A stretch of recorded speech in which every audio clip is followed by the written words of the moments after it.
Hello everyone, स्वागत है आप सभी का आपके अपनी YouTube channel IT foundation classes में। तो दोस्तों आज के इस वीडियो में electronic mechanics second year trade theory का डेमो एग्जाम पेपर यहाँ पे मैं डिस्कस करने वाला हूँ। जितने भी students electronic mechanics second year IT exams की शानदार तैयारी करना चाह रहे हैं, आज की इस वीडियो को एंड तक जरूर देखिएगा। और गाइज यदि आप लोग फर्स्ट टाइम हमारे यूट्यूब चैनल पे हैं तो इसे सब्सक्राइब करें, साथ ही साथ बेल आइकन के बटन को जरूर प्रेस करें ताकि सभी यूजफुल वीडियोस रेगुलर आप सभी तक पहुंच सकें। तो दोस्तों स्टार्ट करते हैं आज का वीडियो। यहाँ पे देखिए फर्स्ट क्वेश्चन है, ट्रांसफार्मर में कौन सा कार्य सिद्धांत प्रयोग किया जाता है। ट्रांसफार्मर में जो वर्किंग प्रिंसिपल है उसके बारे में पूछ रहा है। वर्किंग प्रिंसिपल ऑलरेडी आप सभी को पता होगा, म्यूचुअल इंडक्शन या फिर फेराडे का नियम जो है हम प्रयोग करते हैं, तो इसका राइट आंसर हो जाएगा म्यूचुअल इंडक्शन।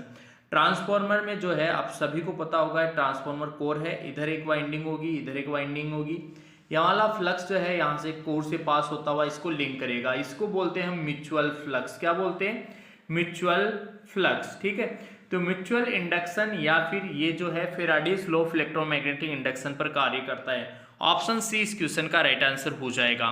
इसके बाद में देखिए नेक्स्ट क्वेश्चन नंबर सेकंड है, आर ई का मान क्या है यदि इसके पार वोल्टेज 1.2 वोल्ट है, इसके माध्यम से बहने वाला वोल्टेज एक्चुअल में यहाँ पे करंट आना चाहिए था, इसके माध्यम से बहने वाला करंट यानी कि धारा जो है वो आपका 10 मिली एम्पियर है। तो ऐसी कंडीशन में आर ई का मान यहाँ पे पूछा गया है। ठीक है, आर ई देखिए यहाँ पे ये कनेक्टेड है, जो एमीटर से कनेक्टेड प्रतिरोध है उसी को हम बोलते हैं आर ई। तो वोल्टेज ये है और करंट यह है, तो आर ई का मान हमसे पूछा गया है। कैसे निकालोगे गाइज? बहुत बेसिक सा इजी सा क्वेश्चन है यार, देखो समझिएगा। आर निकालने के लिए हम क्या करते हैं, आर के लिए हम अप्लाई करते हैं V बटा आई। अब V का मान कितना है? 1.2 है। ठीक है, और आर आई जो है वो 10 मिली एम्पियर है। मिली का मतलब है 10 की घात -3, जो नीचे रहेगा वो ऊपर चला जाएगा, तो 10 की घात 3। यहाँ से पॉइंट हटेगा, नीचे एक जीरो आएगा। ठीक है, ये पॉइंट हट गया, यहाँ से 2 जीरो से 2 जीरो कटेंगे, एक जीरो बचेगा, 10 बचेगा, मतलब यहाँ पे 12 गुना 10 जो है 12 मल्टीप्लाइड बाई 10 जो है वो जाएगा 120। तो आर ई का मान आना चाहिए 120। ऑप्शन बी जो है इसका करेक्ट आंसर हो गया 120 ओम। बहुत ही बेसिक सा इजी सा सिंपल सा क्वेश्चन था ये। नेक्स्ट क्वेश्चन देखो, क्वेश्चन नंबर थर्ड जो है उसमें पूछ रहा है विद्युत धारा में किस धातु की चालकता बहुत अधिक होती है। धारा के लिए कौन सी धातु है जिसकी चालकता अधिक होती है? दोस्तों यहाँ पे जो है जब ऐसे ऑप्शन हो तो इसमें चांदी जो है इसकी चालकता सबसे अधिक मानी जाती है। ठीक है, हालांकि वैसे अगर आप देखोगे तो कई जगह आप लोगों को ये भी देखने को मिलेगा कि सोने की चालकता चांदी से भी ज्यादा होती है। बट गाइस प्रैक्टिकली हम चांदी को यूज में ज्यादा लेते हैं। कहीं जो अपने इलेक्ट्रॉनिक डिवाइसेज है, इलेक्ट्रॉनिक इक्विपमेंट्स है, उनमें चांदी जो है एज ए चालक के रूप में प्रयोग की जाती है, इसलिए चांदी की चालकता जो है वो ज्यादा होती है। इसका रेजिस्टिविटी जो है, प्रतिरोधकता चांदी की बहुत कम होती है। ठीक है, नेक्स्ट क्वेश्चन देखिए, इसके बाद में है JFET। ठीक है, JFET जो है उसमें ड्रेन करंट ID कौन सा है? ड्रेन करंट जो है वो कौन सा होता है?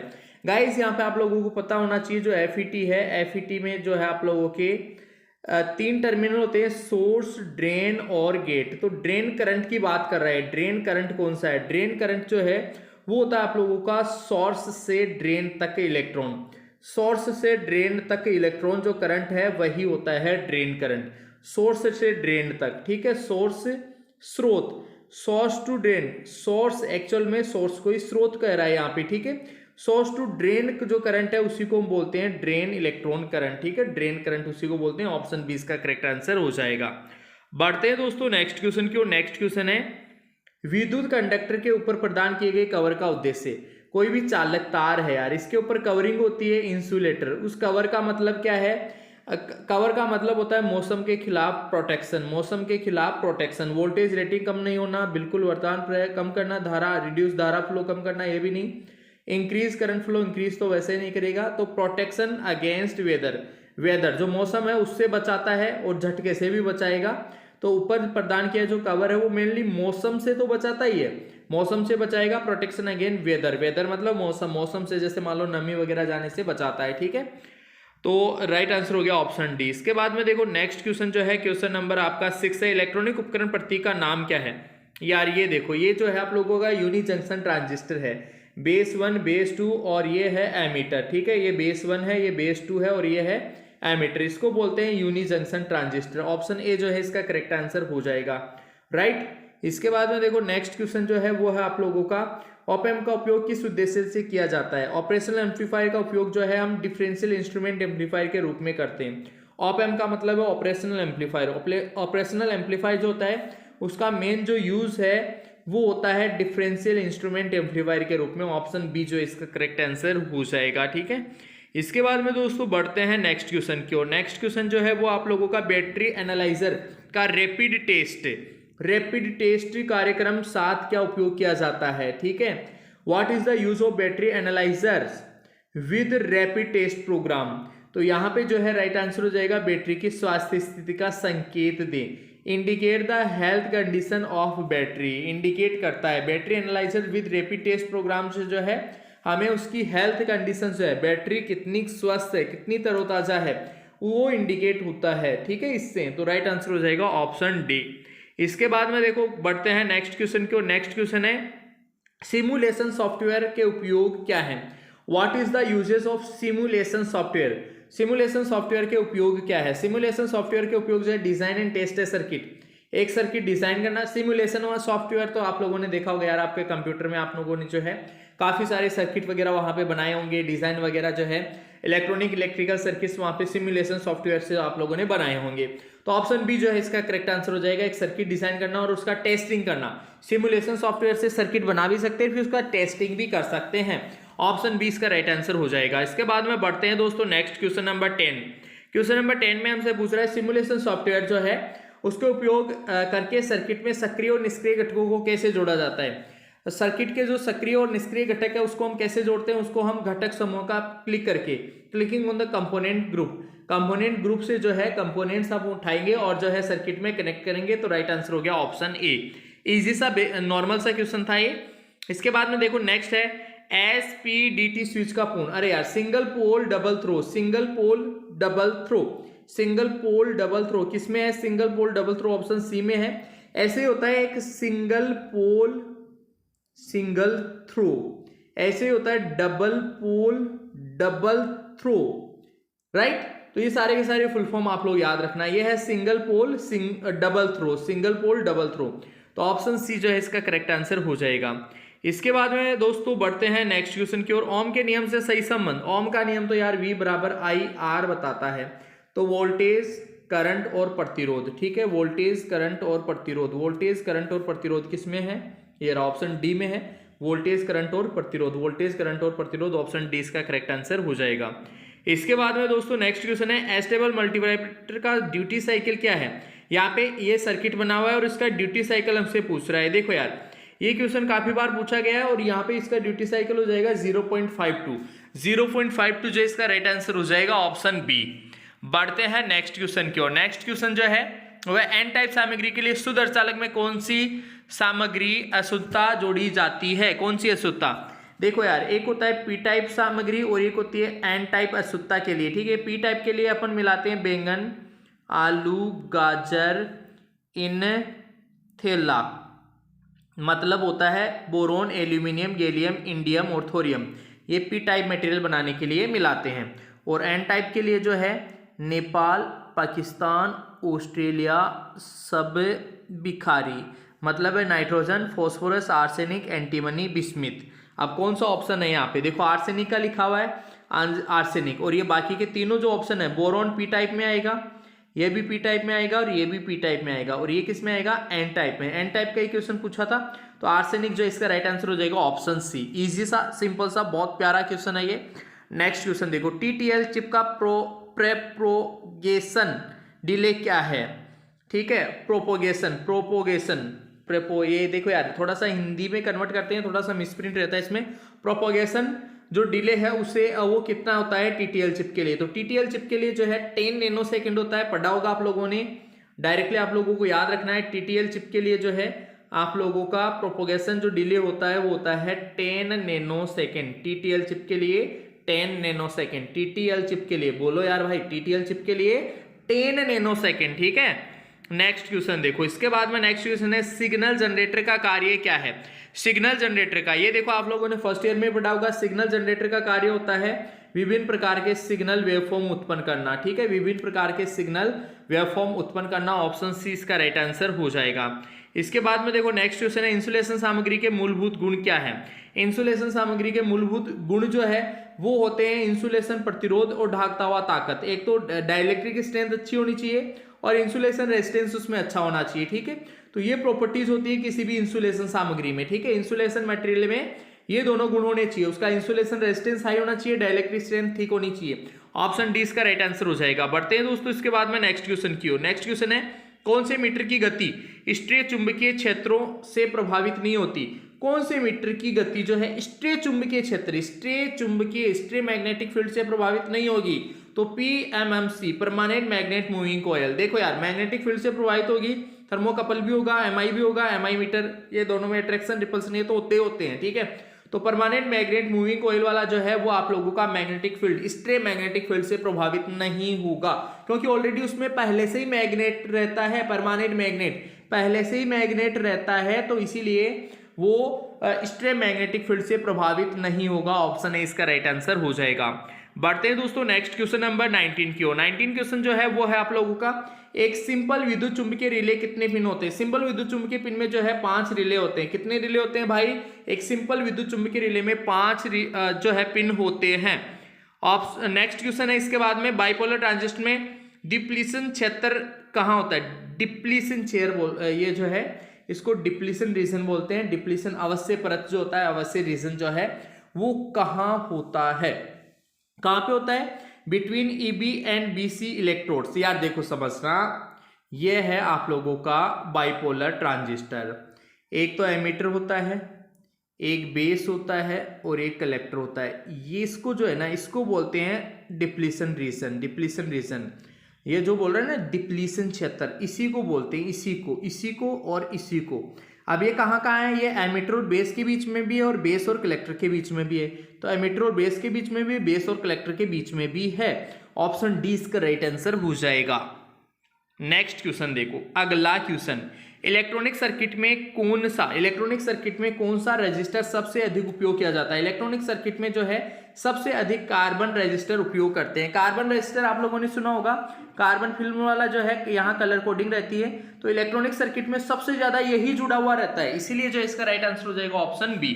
ऑप्शन बी इस क्वेश्चन का करेक्ट आंसर हो जाएगा। इसके बाद में दोस्तों नेक्स्ट क्वेश्चन जो है वो है, यूनिटी गेन एम्पलीफायर कौन सा है। यूनिटी गेन का मतलब है जिसका आउटपुट और इनपुट बराबर हो। तो यूनिटी गेन आउटपुट बटा इनपुट और इसका मान कितना आ जाए, 1 आ जाए। तो मतलब इनपुट और आउटपुट दोनों बराबर हो। ये किस में होते हैं, ये होते हैं आपका वोल्टेज फॉलोअर में। वोल्टेज फॉलोअर में जितना वोल्टेज दोगे उतना ही मिलेगा, इसीलिए इसका जो इसको यूनिटी गेन एम्पलीफायर बोलते हैं और इसका गेन जो इकाई होता है। ऑप्शन डी इसका राइट आंसर हो जाएगा। इसके बाद में देखो नेक्स्ट क्वेश्चन आप लोगों का, ट्रांजिस्टर कोड संख्या BEC107 पहला अक्षर किसे इंगित करता है। दोस्तों पहला अक्षर जो है ना वो आप लोगों का ये बताता है कि कौन सा उसमें सेमीकंडक्टर मटेरियल प्रयोग में लिया गया है। तो यहाँ पे देखो यार, बी जो है ना वो सिलिकॉन के लिए काम में लेते हैं, और अगर ए हो ना फर्स्ट लेटर तो वो जर्मेनियम के लिए होता है, ठीक है। अगर ए हो तो जर्मेनियम के लिए और स्टार्टिंग में बी हो तो वो सिलिकॉन के लिए होता है। ऑप्शन बी इसका राइट आंसर हो जाएगा, ठीक है। ऑप्शन बी इसका करेक्ट आंसर हो जाएगा। दोस्तों बढ़ते हैं इसके बाद में नेक्स्ट क्वेश्चन, एम्पलीफायर सर्किट का नाम क्या है। यहाँ पे देखिए सर्किट बना हुआ है और इस सर्किट का नाम आपसे पूछा गया है। ये जो सर्किट है single supply non inverting amplifier है। कौन सा है, single supply non inverting amplifier. Option C जो है इसका करेक्ट आंसर हो जाएगा। दोस्तों इसके बाद में बढ़ते हैं हम नेक्स्ट क्वेश्चन की ओर। नेक्स्ट क्वेश्चन जो है वो आप लोगों का रिले का कौन सा हिस्सा सबसे अधिक परेशानी का कारण बनता है। रिले का कौन सा ऐसा हिस्सा है जो सबसे अधिक परेशानी, मोस्ट ट्रबल कौन सा हिस्सा होता है, वो होता है रिले कॉन्टेक्ट। रिले कॉन्टेक्ट क्योंकि यार वहीं पे स्पार्किंग होता है, वही ऑन ऑफ करता है, इसलिए मोस्ट ट्रबल में कौन सा रहता है, रिले कॉन्टेक्ट ही रहता है। ऑप्शन सी इसका राइट आंसर हो जाएगा। नेक्स्ट क्वेश्चन नंबर जो है आप लोगों का है 26, मूविंग आयरन वोल्टमीटर का अधिकतम परीक्षण वोल्टेज क्या है। अधिकतम परीक्षण वोल्टेज इसमें तो दिख ही रहा है यार, 250 यहाँ पे दिख रहा है। अधिकतम परीक्षण वोल्टेज जो है यहाँ पे ऑप्शन जो है सी 2000 कैसे आया भाई, देखो यार समझिएगा, यहाँ पे जो है आप लोगों को कैलकुलेट करना पड़ेगा, इसका जो टॉलरेंस है यहाँ से कैलकुलेट करना पड़ेगा।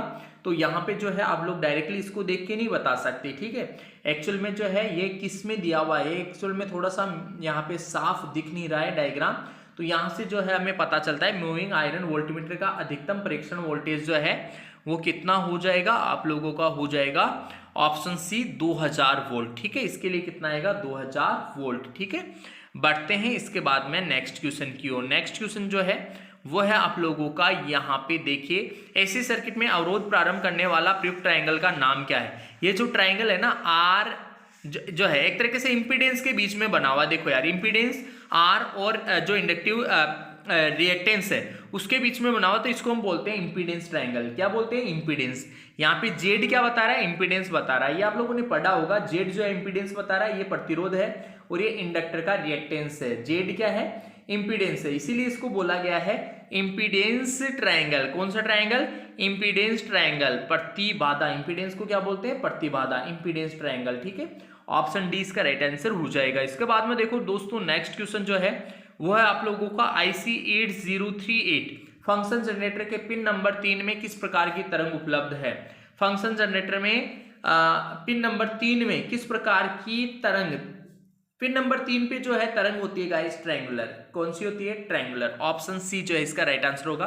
8038 फंक्शन जनरेटर में आप लोगों ने पिन का जो है डिस्क्रिप्शन पढ़ा होगा, उसमें पिन नंबर 3 पे जो है ट्रायंगुलर वेव फॉर्म जो है वो उपलब्ध रहता है। ऑप्शन सी इसका राइट आंसर हो जाएगा। नेक्स्ट क्वेश्चन नंबर जो है 29, 10 किलो ओम अवरोध के माध्यम से धारा प्रवाहित की जाती है, तो शक्ति का मान बताओ। यार शक्ति पूछ रहा है, शक्ति का मान होता है I²R। आई का मान रख दो 10 मिली एम्पियर, इसका स्क्वायर करेंगे तो 100 मिली एम्पियर आएगा। ठीक है, 100 फिर गुणा करेंगे किलो ओम से, तो 10 किलो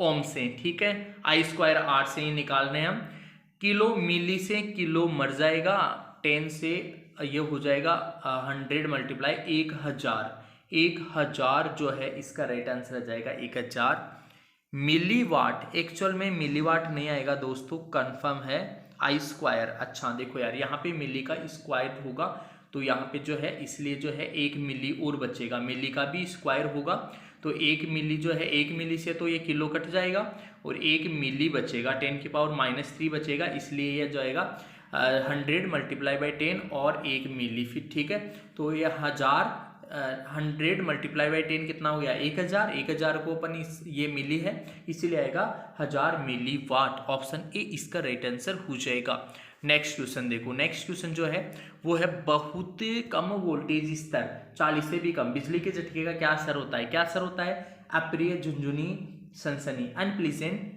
टिंगलिंग सेंसेशन। ठीक है, अप्रिय झुंझुनी सनसनी होता है। ऑप्शन डी इसका राइट आंसर हो जाएगा।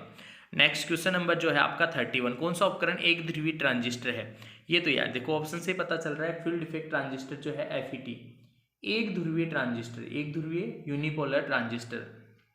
यूनिपोलर ट्रांजिस्टर होता है एक तरीके से FET। ठीक है, ऑप्शन बी जो है इसका राइट आंसर, एक ध्रुवीय। राइट, नेक्स्ट देखो इसके बाद में जो है नेक्स्ट क्वेश्चन है आप लोगों का, मेटल शीट के लिए स्क्राइबर का उपयोग क्या है। स्क्राइबर का क्या उपयोग होता है, स्क्राइबर तो मार्किंग के लिए प्रयोग करते हैं। स्क्राइबर 2 टांग होती है इसके, एक टांग हल्की सी मुड़ी हुई रहती है, दूसरी टांग सीधी रहती है और स्क्राइबर का उपयोग जो है मार्किंग के लिए काम में लेते हैं। ऑप्शन सी इसका राइट आंसर हो जाएगा। इसके बाद में देखो नेक्स्ट जो क्वेश्चन है वो है फोटो ट्रांजिस्टर का संयोजन कौन सा है। फोटो ट्रांजिस्टर का संयोजन, combination of photo transistor. Photo transistor जो है वो होता है आपका फोटो डायोड और ट्रांजिस्टर, ये होता है फोटो ट्रांजिस्टर। फोटो डायोड और ट्रांजिस्टर इसी को बोलते हैं फोटो ट्रांजिस्टर। ठीक है, क्या बोलते हैं दोस्तों, फोटो ट्रांजिस्टर। ऑप्शन सी इसका करेक्ट आंसर हो जाएगा। इसके बाद में देखो नेक्स्ट क्वेश्चन नंबर जो है 34, चुंबकीय सामग्री में हिस्टेरेसिस हानि का परिणाम क्या है। हिस्टेरेसिस हानि की वजह से ऊर्जा की हानि होती है। भाई क्या होता है, ऊर्जा की हानि। हिस्टेरेसिस हानि कोई सी भी ऊर्जा की हानि होती है। ऑप्शन डी इसका राइट आंसर हो जाएगा। क्वेश्चन नंबर जो है आप लोगों का 35 है, विद्युत पैनल में वैक्यूम कॉन्टैक्टर्स का उद्देश्य क्या है। वैक्यूम कॉन्टैक्टर्स का उद्देश्य होता है फास्ट स्विचिंग। ठीक है, वैक्यूम कॉन्टैक्टर्स फास्ट स्विचिंग मतलब जल्दी से सर्किट को ऑन ऑफ करना। ठीक है, तो फास्ट स्विचिंग, ऑप्शन ए इसका राइट आंसर हो जाएगा। इसके बाद में देखो यार नेक्स्ट क्वेश्चन जो है वो है आप लोगों का, डेटा ट्रांसमिशन में डेमक्स फंक्शन के लिए किस आईसी का उपयोग किया जाता है। डेमक्स फंक्शन के लिए जो है हम यूज करते हैं 74LS138 आईसी। ऑप्शन सी जो है इसका राइट आंसर हो जाएगा। इसके बाद में दोस्तों नेक्स्ट क्वेश्चन जो है वो है आप लोगों का, डिजिटल स्टोरेज ऑसिलोस्कोप का फायदा क्या है। डिजिटल स्टोरेज ऑसिलोस्कोप का फायदा जो है वो होता है गाइस, इलेक्ट्रॉन बीम स्क्रीन पे पार जाती है। डिजिटल जो इलेक्ट्रॉन बीम है वो स्क्रीन के पार जाती है, इसका बेनिफिट है, याद रखना, ठीक है। ऑप्शन सी इसका राइट आंसर हो जाएगा। इसके बाद में देखो नेक्स्ट क्वेश्चन जो है, और इस थ्योरी का जो है लास्ट क्वेश्चन यहाँ पे आप लोग देख पा रहे होंगे, एकीकृत सर्किट की सीमा क्या है? What is the limitation of integrated circuit? एकीकृत जो सर्किट है, इंटीग्रेटेड सर्किट है, उसकी सीमा क्या है? ऑप्शन सी इसका राइट आंसर हो जाएगा, बड़े मूल्य के कैपेसिटर प्रतिरोधों को गढ़ा नहीं जा सकता। Large value capacitor resistor cannot be fabricated, ठीक है। एकीकृत सर्किट से हम large value capacitor resistors cannot be fabricated, option C जो है इसका राइट आंसर हो जाएगा, ठीक है। तो इस तरीके से total electronic mechanics second year trade theory के 38 क्वेश्चंस मैंने डिस्कस किए हैं गाइस। इसी तरह के क्वेश्चंस मैं फिर से लेकर आऊंगा, जरूर लेकर आऊंगा। आप लोग जुड़े रहिए हमारे साथ, मिलेंगे आपसे नेक्स्ट वीडियो में। तब तक के लिए आप सभी को बहुत बहुत धन्यवाद।